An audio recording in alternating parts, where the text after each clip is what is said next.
Alright.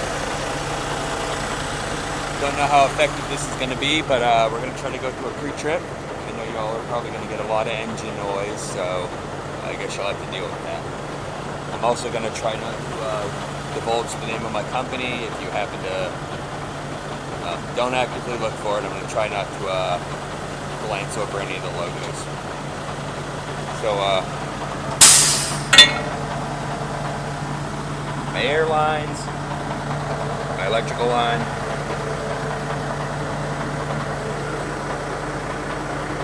Not seeing any tears or breaks or anything in them. I'm supposed to do a pre-trip every day. I generally do. Run through them a little quicker, probably every other time.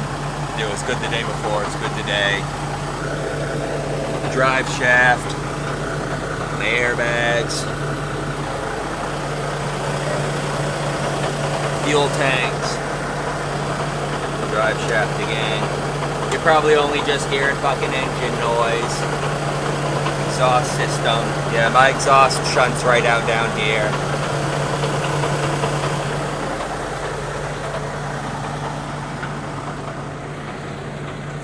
I don't know if you saw the hammer. You're probably wondering what the hammer was for. It's for this. That's how you check the air pressure in the tires. Well, you get an air pressure gauge too, but when it comes to just brief check, all you gotta do is bang them real hard. My fifth wheel's locked onto my kingpin. It should be. I didn't pull my lever. The airbag's back here. If you were wondering, that lever right there, if I pull that, it would unlock the kingpin in the trailer. I'm not doing that right now though. My landing gears.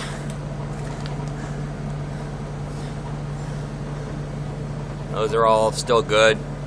These trailers we've got are like brand new, only maybe a year old. All my cross supports and everything. No bulging. No pop rivets or nothing. Hazard light, turn signal, indicator working. Still checking these. The back end of my airlines and stuff. Big trucks like this, our brakes and everything run off of, well, on the trailers, they run off of air. They're not electrical. So we have air tanks. I'll show them when I get back up to the front. Air tanks and shit that supply the air to pop the brakes. My brake drum right there. Another one here. My brakes up in there are good. Same on that side. Again, all of these trailers are relatively new. So, I run with super singles. Our company uses super singles, so instead of 2 tires, it's only 1. So, technically, I'm not driving an 18-wheeler. I'm driving a 1, 2, 3, 4, 5, 6, a 10-wheeler. Even up there on the tractor, the ass end of it, we just got 1 big fat tire instead of 2 thinner ones. Mud flaps. Ugh. Brakes back here are good. Those airbags look a little low.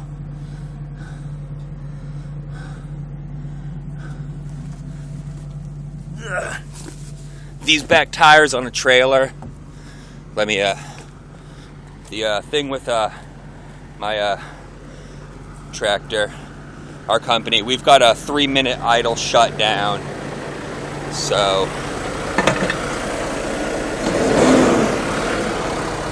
if I don't go back up to the front and feather the accelerator every couple of minutes, the truck will shut down. Fuel economy or exhaust or some bullshit. The thing won't idle for more than 3 or 4 minutes. I was saying sorry, having it so close. The back tires on trailers like this, they slide. If you see these peg holes here, it's to adjust the weight of the trailer. You get particular loads. They'll either be loaded way too much to the front or to the back, and you can slide these back wheels. You can only have 34,000 pounds on an axle, so you have to sometimes slide the back tires around to make them work. Brakes are working, my hazards are working. My marker lights up on top are working, but I'm not going to pan up there because you'd see my company name. Same thing with the trailers next to me. I'm going to switch hands. Those are good. Same run down this side. The underside will all still be the same. Marker light working. Tire pressure. And looks like there was a bunny or something out here. Lots of some sort of rodent poo. My APU, auxiliary power unit, gives me my air conditioning and my electricity when the truck's shut off. Other side of my drive shaft. Showed you all the exhaust from the other side. Got 2 fuel tanks. Man, that indicator's never working.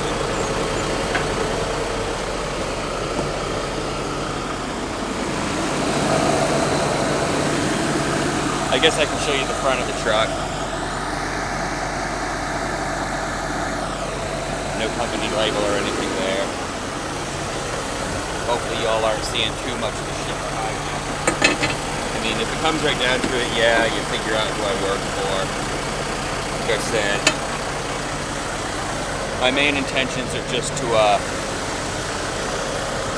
don't know, not get in trouble. I've said some bad words, not about my company, but before I get under that hood there, I'm going to go ahead and shut the truck off. Don't want the engine noise or any of my fucking belts and shit spinning when I'm trying to fuck around under there. But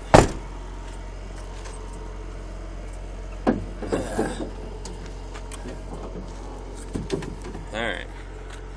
And again, sorry for having the thing so close to my face. It's hard to gauge sometimes. So here's under the engine.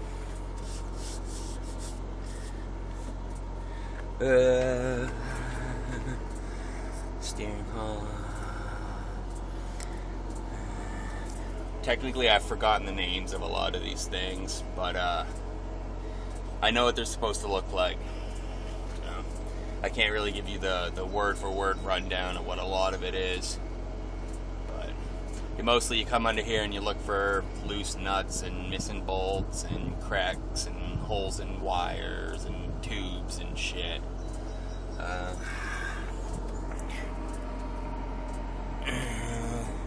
And these are my steer tires. They go steer, drive, and the ones way in the back are the tandems.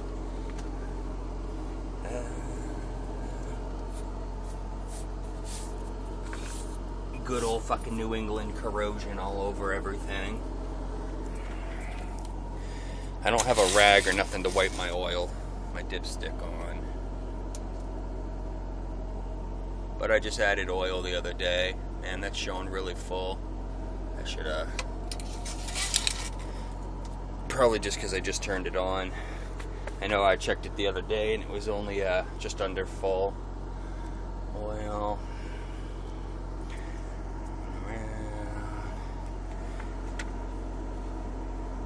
Belts are good on that side. Here.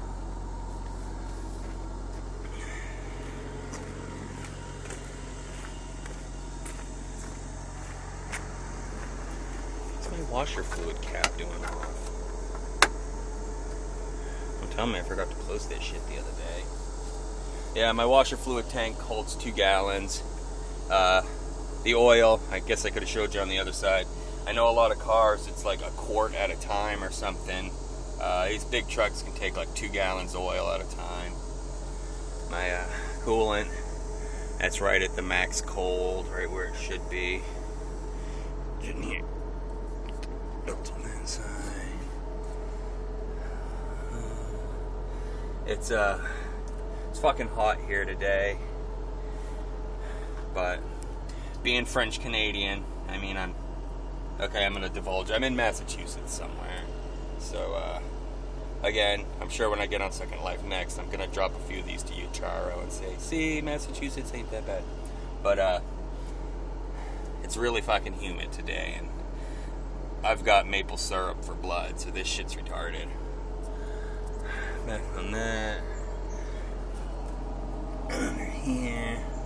Again, I'm not starting my day for a couple more hours yet, so I'll do a more technical, personal Pretrip. This is basically just giving you guys a rundown of the shit I would do every day before I start driving, so the DOT doesn't jump all over my ass. Yeah, and I showed you my exhaust system. Mine just shuts out the back. You can hear my APU going here. And my auxiliary power unit. That fucker right there. That's how my company and shit knows where I am. The stupid thing about this truck, or the system they've got in it, is it knows what the speed limit in a given area is, and if I exceed the speed limit by more than 5 or 6 miles an hour, it will send a message back to the company saying I'm speeding, which is asinine. I mean, yeah, I don't usually exceed the speed limit by too much anyways, but if I'm in the middle of fucking nowhere and there's nobody seeing me do 7 miles an hour over the speed limit, why the fuck should the company tell on me? I'm not being reckless, but it's narco and fucking obnoxious. But they really don't care too much. They'll just, the next time they see you, be like, hey, you got an overspeed the other day. Oh, I gotta check how long this video's been going. 1 second. 12 minutes. Yeah, I'm gonna try to keep it too short. Normally a pre-trip takes about 15-20 minutes to do. Like I said, this was just a brief rundown, so you guys could all enjoy the excitement that I enjoy every morning. Again, it's not so bad when they're at like in the afternoon and shit, but the days when you got to get up at like 2-3 o'clock in the morning, only just have enough time to smoke a cigarette and drink half an energy drink before you got to start doing shit. But so yeah, I'd pan the camera and say, I guess I can point at the ground. This is our, okay, good enough. That's our lower lot. Our actual terminal is up there. We've got an upper lot up on the other side of those trees, but it's always real fucking full. We've got another company that sort of subleases with us. I should pan that way. Got another company that subleases with us, or they're our sister company or something, and they run our reefer trucks. There's a couple other reefer trucks down here right now. You can probably hear them running too. But that other company that runs the reefer trucks, they park like asshats and don't know what they're doing. So they generally stay up in the upper lot because it's right up there by the building. And I don't know, nobody likes being in the lower lot. So whenever I come here, I just go straight to the lower lot because there's always parking. But video's probably getting pretty close to the end of its time, so I'm gonna go ahead and end it. And I don't know, try to make another video later, something too. So be good out there, fuckers.